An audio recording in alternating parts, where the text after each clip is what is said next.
Hello everyone, welcome to knowledge account. Good morning সকলকে। আমরা আজকে 30 জুন 2026 এর ইম্পর্টেন্ট কারেন্ট অ্যাফেয়ার্স নিয়ে ডিসকাস করব উইথ স্ট্র্যাটেজিকে। আজকে প্রথম প্রশ্ন, 2026 সালের জুন মাসে পশ্চিমবঙ্গের বিখ্যাত কোন মিষ্টিটা আনুষ্ঠানিকভাবে জিআই ট্যাগ পেয়েছে? জিআই ট্যাগের স্বীকৃতি পেয়েছে কোন মিষ্টি? চন্দননগরের জলভরা সন্দেশ, এটা পশ্চিমবঙ্গের বিখ্যাত একটা মিষ্টি যেটা রিসেন্টলি জিআই ট্যাগ পেয়েছে। 23টা টোটাল এরকম মানে ট্র্যাডিশনাল প্রোডাক্ট রয়েছে আমাদের ওয়েস্ট বেঙ্গলে যেগুলো জিআই ট্যাগ পেয়েছে 2026 সালের জুন মাস। তার মধ্যে কিছু প্রধান হচ্ছে চন্দননগরের জলভরা, জনাইয়ের মনোহরা, বীরভূমের শান্তিনিকেতনের বাটিক ও একতারা, বাঁকুড়ার বেলিয়াতোড়ের মেছা সন্দেশ, বাংলার নলেন গুড়, কনকচুর খই, কৃষ্ণনগরের মাটির পুতুল, কোচবিহারের শীতল পাটি এবং বালাগড়ের নৌকা।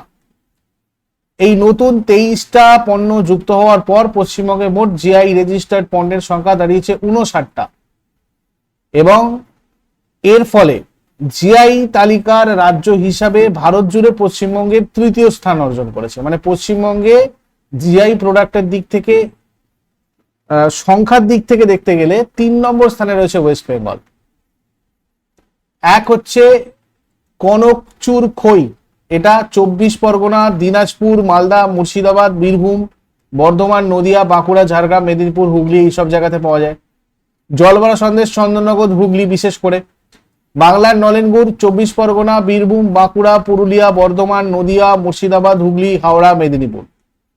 কৃষ্ণনগরের পুতুল নদিয়া, শীতল পাটি কোচবিহার, বাংলার বাবুই ঘাস বা সাবাই ঘাস পুরুলিয়া, বাঁকুড়া, ঝাড়গ্রাম। 10 অবতার তাস বাঁকুড়া।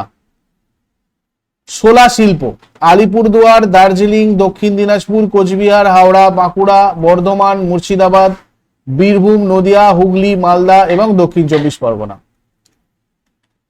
খাগড়ার কাঁসার পিতলের বাসনপত্র মুর্শিদাবাদ এবং বাঁকুড়া। জনাইয়ের মনোহরা হুগলি। বেঙ্গল সিঙ্গিং বোল বাঁকুড়া, পশ্চিম মেদিনীপুর। আশাপুর বেগুন মালদা। মুর্শিদাবাদ সিল্ক মুর্শিদাবাদ। বালাগড়ের নৌকা হুগলি। গয়না বা জুয়েলারি কলকাতা। কাঠের পুতুল পূর্ব বর্ধমান। শাঁখের শিল্প বাঁকুড়া। বাটিক বীরভূম। গালা বা লাক্ষা পুরুলিয়া। সুতির শাড়ি হুগলি। মেছা সন্দেশ বাঁকুড়া। একতারা বীরভূম। এইগুলো সবকটা হচ্ছে তোমার জিআই ট্যাগ পেয়েছে এবারে 2026-এ। তো এগুলো ভালোভাবে করে নাও যাদের ওয়েস্ট বেঙ্গল এক্সাম রয়েছে, যে কোনগুলো কোথায় পাওয়া যায়। ওয়েস্ট বেঙ্গল স্টেট এক্সাম যারা দিচ্ছ, বিশেষ করে তোমাদের পিএসসি মিসলেনিয়াসের ব্যাচ চলছে, অধ্যায় ভিত্তিক ক্লাস উইথ মক টেস্ট, এবং পশ্চিমবঙ্গ পঞ্চায়েত পরীক্ষার ব্যাচও চলছে, এটাও তোমাদের উইথ মক টেস্ট ব্যাচ। এছাড়াও general studies foundation, WBP KP foundation, upper primary TET foundation, KP constable main এক্সামের প্রিপারেশন, রেলওয়ে, ডাব্লিউবিসিএস, এসএসসির সমস্ত পরীক্ষার জন্য প্রস্তুতি ব্যাচ চলছে নলেজ অ্যাকাউন্ট অফিসিয়াল অ্যাপে। তোমরা এগুলোর জন্য ডেমো ক্লাস চাইলে নলেজ অ্যাকাউন্ট অফিসিয়াল অ্যাপের কোর্স সেকশনে চলে যাও, ওখান থেকে ডেমো দেখতে পারো। আর এগুলো রিলেটেড কোয়ারিজ থাকলে এই নাম্বারে হোয়াটসঅ্যাপ অথবা কল করে আমাদের সাথে কথা বলে নাও। পরের প্রশ্ন, ভারতের প্রথম অফশোর বিমানবন্দর নিচের কোন রাজ্যে তৈরি করার অনুমোদন দেওয়া হয়েছে? প্রথম অফশোর বিমানবন্দর এটা কোথায় হচ্ছে? মহারাষ্ট্র। এই বিমানবন্দরটা মহারাষ্ট্রের পালঘর জেলার কোরে বিচের কাছে তৈরি করা হবে। ছত্রপতি শিবাজি মহারাজ আন্তর্জাতিক বিমানবন্দর আর নবী মুম্বাই বিমানবন্দরের পর এটা হবে মুম্বাই এলাকার তৃতীয় আন্তর্জাতিক বিমানবন্দর। এখানে দুটো সমান্তরাল রানওয়ে আর বিমান ওড়ার রাস্তা থাকবে, যার আনুমানিক খরচ হবে প্রায় 45,000 কোটি থেকে 76,220 কোটি টাকা। আর 2026 সালের কাজ শুরু হবে, 2030-এর মধ্যে মোটামুটি এটা চালু করার লক্ষ্য রয়েছে আর কি। এরপরে ভারতের উপরাষ্ট্রপতি সিপি রাধাকৃষ্ণন উত্তরবঙ্গের লোকসঙ্গীতের উপর ভিত্তি করে লেখা কোন বইটা প্রকাশ করেছেন রিসেন্টলি? সংস্কৃতির রত্ন ভান্ডার, ভাওয়াইয়ার ইতিবৃত্ত। আগের দিনও তোমাদেরকে একবার বলেছি, ভালোভাবে দেখো। লোকসভার সাংসদ জয়ন্ত কুমার রায় আর সঙ্গীত রায় যৌথভাবে এই বইটা লিখেছেন, আর এটা প্রকাশ করেছে কথা ও কাহিনী প্রকাশনী।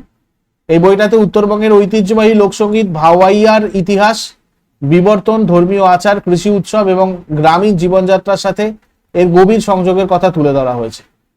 এই ভাওয়াইয়া হচ্ছে মূলত উত্তরবঙ্গ, আসাম আর আশেপাশের অঞ্চলের একটা বিখ্যাত লোকসঙ্গীতের ধারা, যেটা গ্রামীণ মানুষের জীবন আর সংস্কৃতিকে ফুটিয়ে তোলে।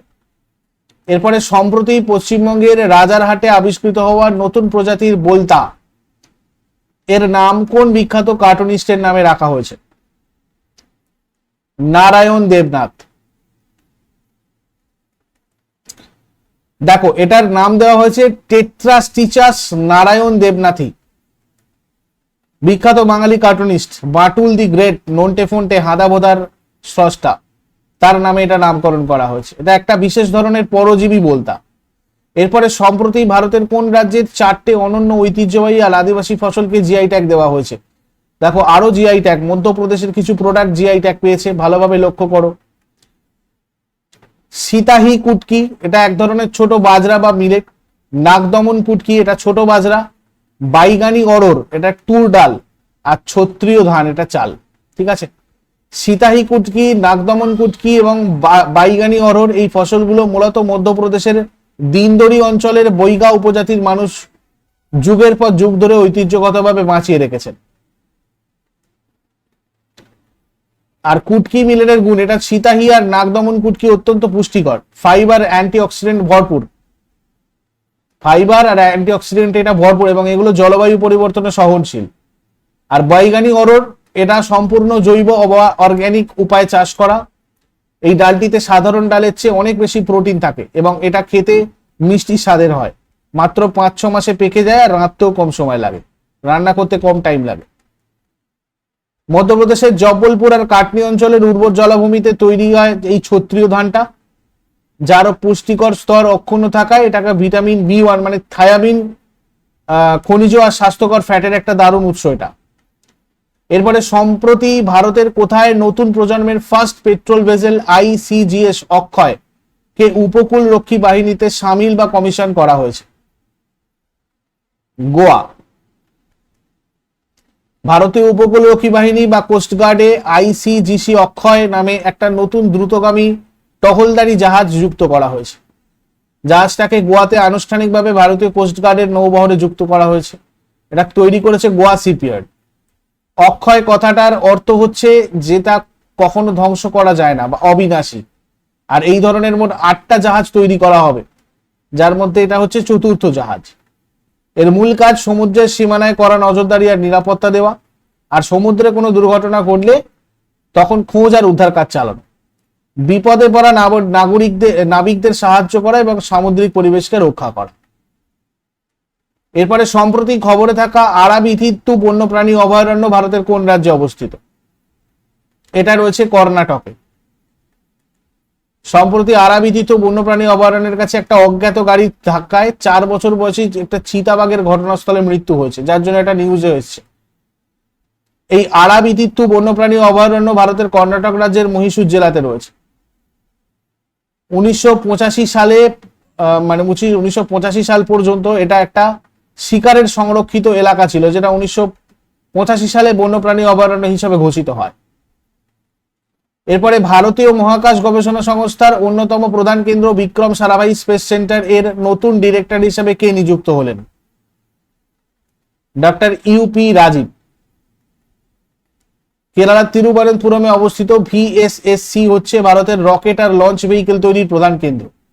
এটা 1963 সালে প্রথমে Thumba equatorial rocket launching station হিসেবে যাত্রা শুরু করেছিল, যেটা পরে VSSC নামে পুনর্নির্মাণ করা হয়। এটা 21শে নভেম্বর 1963-তে গঠিত হয়। তারপর 2026 সালের জুনে অনুষ্ঠিত 5ম ISSF জুনিয়র বিশ্ব শুটিং চ্যাম্পিয়নশিপে কোন দেশ মেডেল তালিকার শীর্ষে ছিল? ভারত। মেডেল তালিকার শীর্ষে ছিল ভারত। এটা জার্মানিতে অনুষ্ঠিত হয়েছে ISSF জুনিয়র বিশ্ব শুটিং চ্যাম্পিয়নশিপ। ভারত মোট 25টা মেডেল পেয়েছে, তার মধ্যে 7টা সোনা। এই প্রতিযোগিতাটা জার্মানির সুলে হয়েছে, ঠিক আছে। তারপর দ্য সেকেন্ড অরবিট এই বইটা আন্তর্জাতিক মহাকাশ স্টেশনে যাওয়া কোন বিখ্যাত ভারতীয় মহাকাশচারীর স্মৃতিকথা বা জীবনী? Group captain Shubhanshu Shukla. এটা রিসেন্টলি তোমার হচ্ছে 2026 সালের জুনে নতুন দিল্লিতে বিমান বাহিনী এই আমাদের প্রধান air chief marshal Amarpreet Singh, group captain Shubhanshu Shukla স্মৃতিকথা বা memoir the second orbit belief of a man dreams of 1.4 billion hearts এটা উন্মোচন করেছেন। এই বইটা শুভাংশু শুক্লার ভারতীয় বিমান বাহিনীর ফাইটার পাইলট থেকে মহাকাশচারী হয়ে ওঠা এবং আন্তর্জাতিক মহাকাশ স্টেশনে তার বিখ্যাত অ্যাক্সিওম 4 মিশনের অভিজ্ঞতা নিয়ে লেখা। গ্রুপ ক্যাপ্টেন শুভাংশু শুক্লা হচ্ছেন প্রথম ভারতীয় যিনি আন্তর্জাতিক মহাকাশ স্টেশন সফর বা পরিদর্শন করেছেন। দেশের মহাকাশ কর্মসূচিতে অসামান্য অবদানের জন্য 2026 সালের প্রজাতন্ত্র দিবসে তাকে ভারতের সর্বোচ্চ শান্তিকালীন বীরত্ব পুরস্কার অশোক চক্রতে ভূষিত করা হয়েছে। অ্যাক্সিওম 4 মিশন মনে আছে আশা করি সবার, ঠিক আছে? 15ই জুলাই 2025 নিরাপদে পৃথিবীতে ফিরে এসেছিল এই অ্যাক্সিওম 4 মিশন শেষ করে। এটা ছিল আন্তর্জাতিক মহাকাশ স্টেশন মানে আইএসএস এর পাঠানো একটা বেসরকারি অভিযান। মার্কিন কোম্পানি অ্যাক্সিওম স্পেস, নাসা আর স্পেসএক্স এর যৌথভাবে একটা মিশন ছিল এটা। স্পেসএক্স এর বিখ্যাত ফ্যালকন 9 রকেটের সাহায্যে এবং ড্রাগন নামক একটা মহাকাশযান করে ফ্লোরিডার কেনেডি স্পেস সেন্টার থেকে 14 দিনের এই মিশনটা মহাকাশে পাঠানো হয়েছিল। এই মিশনটার জন্য 14 দিনের ছিল এই মিশনটা, যার জন্য মহাকাশে গিয়েছিলেন এরা। এবং এখানে ছিলেন ভারতের শুভাংশু শুক্লা, আমেরিকার পেগি উইটসন, পোল্যান্ডের স্লাভোজ উজনানস্কি এবং হাঙ্গেরির তিবোর কাপু একসাথে মহাকাশে পাড়ি দেন। ভারত, পোল্যান্ড, হাঙ্গেরি এই 3 দেশের জন্যই এটা ছিল ইতিহাসের প্রথমবার মহাকাশ স্টেশনে যাওয়ার রেকর্ড। ভবিষ্যতে স্পেস ফার্মিং বা মহাকাশে চাষবাসের জন্য 6টা ফসলের বীজের ওপর মাইক্রোগ্র্যাভিটির প্রভাব পরীক্ষা করা, এটা ইসরোর চালিয়েছে এই মহাকাশ স্টেশন ইসরো এই অ্যাক্সিওমের মাধ্যমে। মহাকাশযান লাইফ সাপোর্ট সিস্টেম ব্যবহারের জন্য সায়ানোব্যাকটেরিয়া আর মাইক্রো অ্যালগির বৃদ্ধি পর্যবেক্ষণ, ঠিক আছে? মহাকাশে পেশি ক্ষয় আর টার্ডিগ্রেডসের মধ্যে টিকে থাকার ক্ষমতা বা স্থিতিস্থাপকতা নিয়ে গবেষণা, এগুলোর জন্য ওখানে কাজ হচ্ছিল। আগের দিনে হোমওয়ার্ক দেখে নাও, গ্লিমসেস অফ দ্য ওয়ার্ল্ড, এটা পণ্ডিত জওহরলাল নেহরুর লেখা। কত সালে ভারত আর পাকিস্তানের মধ্যে তাশকন্দ চুক্তি স্বাক্ষরিত হয়েছিল? এটা 1966 হয়ে যাবে। আর আজকে তোমাদের জন্য প্রশ্ন থাকবে, কার রাজত্বকালে বৌদ্ধ ধর্মাবলম্বীরা হিনজান আর মহাযান নামে দুটো সম্প্রদায় বিভক্ত হয়? আর আর্যদের যুগের দুটো মুদ্রার নাম কি? শেষকালে কমেন্টে জানাও। চট করে আগের দিনের গুলো কুইক রিভাইজ করে নেবো। যারা যারা লাইভে রয়েছে অ্যান্সার করার চেষ্টা করো। 29 জুন 2026 এর সম্প্রতি বিধ্বংসী ভূমিকম্পে ক্ষতিগ্রস্ত কোন দেশকে সাহায্য করতে ভারত অপারেশন আমিস্টাড নামক উদ্ধারকারী মিশন চালু করেছে? ভেনেজুয়েলা। ভারতের কোন বিমানবন্দর থেকে সম্প্রতি প্রথম ইজি কানেক্ট বিমান পরিষেবার উদ্বোধন করা হয়েছে? বারাণসীর লাল বাহাদুর শাস্ত্রী আন্তর্জাতিক বিমানবন্দর। বিশ্বের প্রথম ফুটবলার হিসাবে 6টা ভিন্ন ফিফা বিশ্বকাপ সংস্করণে গোল করার ঐতিহাসিক রেকর্ড সম্প্রতি কে গড়েছেন? Cristiano Ronaldo. 2026 সালের জুনে ইসরো কোন রাজ্যে সেমি ক্রায়োজেনিক ইঞ্জিনের সফল পরীক্ষা করেছে? তামিলনাড়ু। ভারতের পাসপোর্ট আইন 1967 পাশের ঐতিহাসিক দিনটাকে স্মরণ করে প্রতি বছর কোন তারিখে পাসপোর্ট সেবা দিবস পালন করা হয়? 24শে জুন। সম্প্রতি কে কলম্বিয়ার নতুন রাষ্ট্রপতি নির্বাচিত হয়েছেন? আবেলহার্দো দে লা এসপ্রিয়েলা। লেক লাক বা লাচের সি নামক সক্রিয় আগ্নেয় হ্রদটা কোন দেশে অবস্থিত? জার্মানি। কোন রাজ্যে ভারতের প্রথম সমবায় ভিত্তিক ট্যাক্সি পরিষেবা ভারত ট্যাক্সি চালু করা হয়েছে? গুজরাট। ভারতের কোন বিমানবন্দরে প্রথমবার একটা জেট বিমানের স্যাটেলাইট ভিত্তিক ল্যান্ডিং সিস্টেমের সফল পরীক্ষা করা হয়েছে? উদয়পুর বিমানবন্দর। MIFF 2026 এর আন্তর্জাতিক প্রতিযোগিতায় কোন দেশের ডকুমেন্টারি সিলভার সেরা তথ্যচিত্র হিসাবে মর্যাদাপূর্ণ গোল্ডেন কং পুরস্কার জিতেছে? পোল্যান্ড। 2026 সালের জুনে প্রকাশিত 67তম টপ 500 তালিকায় বিশ্বের সবচেয়ে শক্তিশালী সুপার কম্পিউটারের তকমা পেয়েছে কোনটা? লাইনশাইন।